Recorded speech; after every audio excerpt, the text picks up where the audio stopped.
I have a couple minutes. So let me turn my car off so you don't have to hear my engine. So I thought I'd come on here and chat for a minute. I had somebody ask me a question about hunger and fatigue. And they're a year into their recovery and they're still having extreme hunger, okay, and fatigue. And they said, look, I haven't relapsed. I haven't relapsed. Why is this happening to me? So let's chat a little bit about it. One thing I will say is there's lots of different recoveries, right? And so did you go all in a year ago? And have you been solidly all in, eating to every craving, every whim, every extreme hunger episode, all of your mental hunger, nonstop for a full year? Have you been doing that, right? Or have you been kind of waffling in and out? Or have you been adding slowly? Because when you say I've been in recovery a year, that can mean a lot of things, right? Because for me, it took me 3 solid years to recover, okay? And so it took me 3 years to recover. And a year into my recovery, I definitely was still having loads of mental hunger, extreme hunger. And I don't even think the fatigue hit until after a year into recovery because I went slow in my recovery. I added slow, I maintained what I added, and then I added again. I kept that in, I added again. I quit the purging, I stopped working out, I slowly and methodically moved through recovery. So let's talk about why we get fatigue in recovery. So, when you have an eating disorder, your brain chemistry, your hormones and neurotransmitters are set in such a way that you don't really feel how a normal starving person would feel. And that's why we feel like we can run a marathon after eating nothing or like a half an apple, right? We feel like we can go and go and go. Like the rules don't apply to us, right? Like we work better without food. That's how we feel because our eating disorder brain chemistry is masking the real fatigue and extreme exhaustion that we truly feel, okay, that our body is actually feeling, but our brain chemistry is masking that.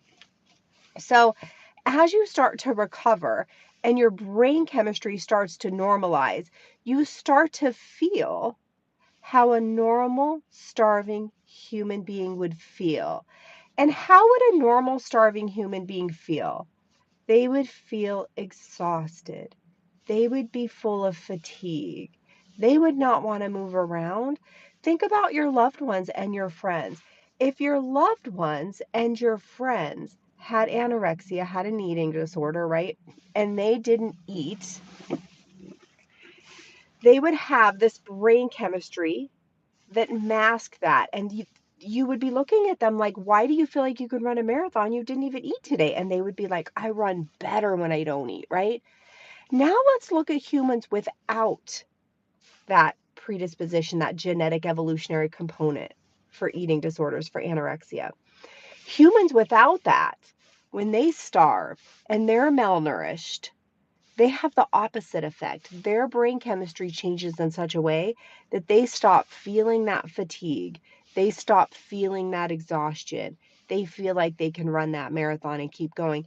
And a long time ago, that absolutely would have been imperative to our survival, right? The people with anorexia during times of famine would have been the people that went out to look for where the tribe or the band was going to migrate next. That was what they were going to do. And only the people with anorexia could do that because everybody else that's malnourished and starving, they stopped moving. They're resting, they're conserving energy, right?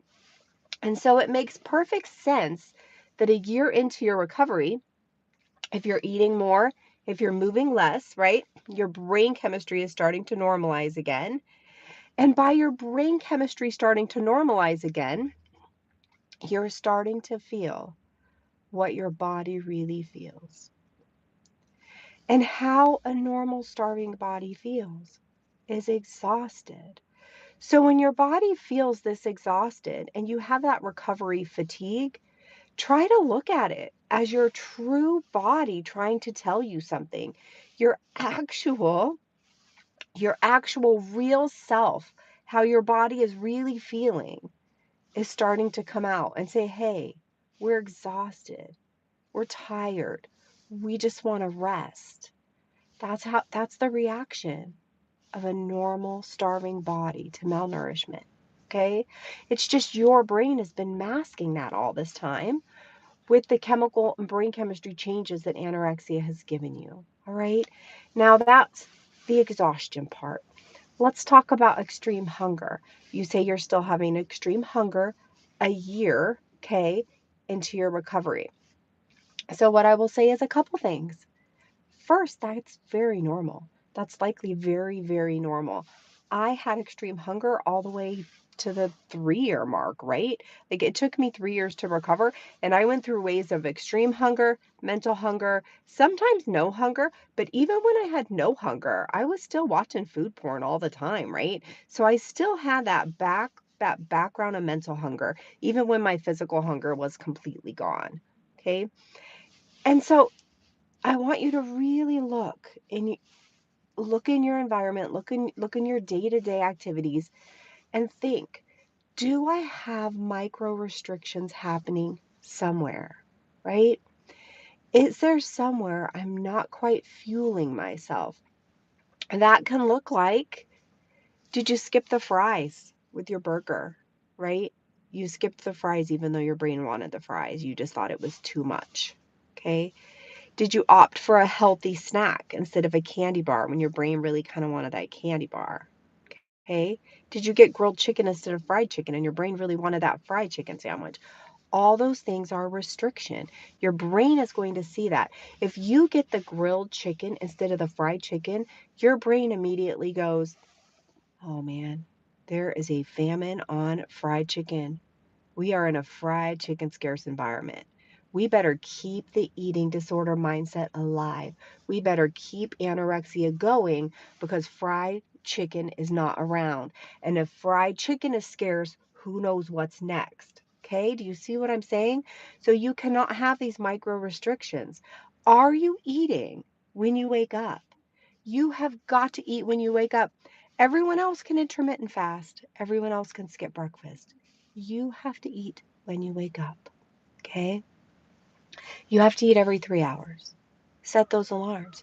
Are you skipping a snack here and there because you're busy, because you don't have time, because you're in an environment where it's not accessible? There's lots of little ways that restriction can hit, okay? So you really have to root out what is going on, what is keeping that extreme hunger alive, okay? If you've been fully immersed in all in for a year and you're still having extreme hunger, your body is just not done healing. And unfortunately, we don't get to choose.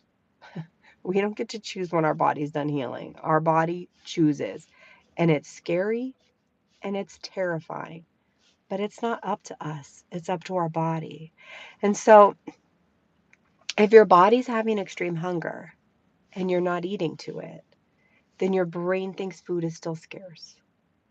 And why other people can maybe do that, people with anorexia can't, because it's going to keep that brain chemistry for your eating disorder alive. So you have to feed it. Okay? You have to feed it when it hits. So I hope that helps. I have to get going to work soon. To recap, extreme exhaustion is not only a wonderful sign in recovery that you're doing things right, it is your real body trying to tell you how it feels. Okay? Extreme hunger a year into recovery is perfectly normal. I had it for 3 years, in and out, 3 years. Of course, I went through my recovery slowly. And if you want to root out why that's still happening to you, look for those micro restrictions, okay? Look for those little ways you're still restricting, okay? And Have a good rest of your day.